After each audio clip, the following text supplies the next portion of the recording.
दोस्तों, हमारे YouTube channel मार्गदर्शन ज्ञान में आप सबका हार्दिक स्वागत है। दोस्तों, हर साल वैशाख के महीने में शुक्ल पक्ष की तृतीया को अक्षय तृतीया के तौर पर मनाए जाते हैं। इस दिन को आखा तीज के नाम से भी जाना जाता है। शास्त्रों में अक्षय तृतीया के दिन को बहुत शुभ माना गया है। कहा जाता है कि इस दिन किए गए कर्मों से जीवन में बरकत होती है। उसका फल कभी समाप्त नहीं होता। इसलिए इस दिन अधिक से अधिक दान पुण्य किए जाते हैं। अक्षय तृतीया का मतलब होता है आनंद, सफलता और समृद्धि में कोई कमी न होना। इस दिन विधि विधान से देवी लक्ष्मी की पूजा की जाती है। ऐसा माना जाता है कि इस शुभ अवसर पर पूजा करने से देवी लक्ष्मी की विशेष कृपा प्राप्त होती है। इससे आर्थिक परेशानियां दूर होती हैं। इससे सदा देवी लक्ष्मी की कृपा आप पर बनी रहती है। इस साल ये त्योहार 10 मई 2024 को पड़ रहा है। देवी लक्ष्मी के साथ इस दिन भगवान गणेश, भगवान विष्णु और भगवान कृष्ण की भी विधि विधान से पूजा की जाती है। लेकिन इस दिन को इतना शुभ क्यों माना जाता है? इसका महत्व क्या है? ये त्योहार क्यों मनाया जाता है? ये सवाल अधिकतर लोगों के मन में होता है। तो दोस्तों, चलिए हम आपको बताते हैं सब कुछ। कहते हैं कि अक्षय तृतीया को शुभ मानने के पीछे कई कारण हैं। इस दिन ऐसी तमाम शुभ घटनाएं घटी हैं, जिनके बारे में शायद ही कुछ लोग जानते होंगे।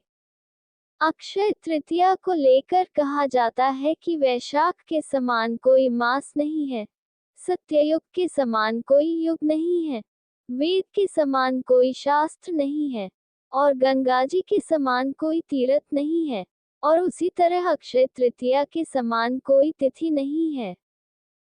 भगवान विष्णु के छठवें अवतार भगवान परशुराम का जन्म अक्षय तृतीया के दिन ही हुआ था। इस दिन को परशुराम जयंती के तौर पर भी मनाया जाता है। भगवान परशुराम को 8 चिरंजीवियों में से एक माना गया है। मान्यता है कि वे आज भी धरती पर मौजूद हैं। माना जाता है कि अक्षय तृतीया के दिन ही भगवान वेदव्यास ने महाभारत की कथा सुनाना शुरू किया था, और भगवान गणपति ने इसे लिखना शुरू किया था।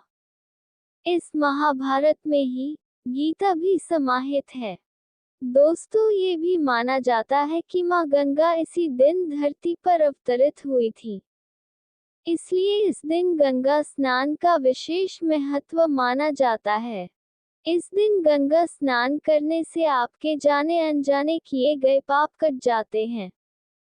इस दिन देवी अन्नपूर्णा की पूजा करना भी शुभ माना जाता है। इस दिन गरीबों को खाना जरूर खिलाना चाहिए। इससे कभी भी घर में अन्न की कमी नहीं होती है। इस दिन पवित्र नदियों में स्नान कर सामर्थ्य अनुसार जल, अनाज, गन्ना, दही, सत्तू, फल, सुराही, हाथ से बने पंखे, वस्त्रादि का दान करना विशेष फल प्रदान करने वाला माना गया है। अक्षय तृतीया को लेकर कहा जाता है कि इसी दिन भगवान श्री कृष्ण ने द्रौपदी की लाज बचाई थी। इसी दिन युधिष्ठिर को अक्षय पात्र मिला था। इस पात्र का भोजन कभी समाप्त नहीं होता। इससे युधिष्ठिर अपने राज्य के लोगों को भोजन उपलब्ध करवाते थे। अक्षय तृतीया के दिन ही सुदामा अपने मित्र भगवान कृष्ण से मिले थे। सुदामा ने कृष्ण को भेंट स्वरूप चावल के मात्र कुछ मुट्ठी दाने दिए थे। उनके पास श्री कृष्ण को देने के लिए कुछ नहीं था।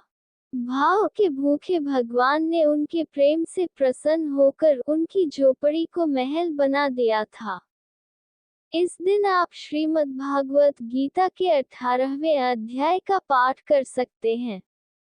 इस दिन सोने और चांदी जैसी चीजों में निवेश करना बहुत ही अच्छा माना जाता है। ऐसा कहा जाता है इस दिन भगवान कुबेर को धन के देवता बनाया गया था। दोस्तों, अक्षय तृतीया को मनाने के पीछे ऐसी ही कई कहानियां हैं। आशा करते हैं आप सबको ये वीडियो पसंद आई होगी।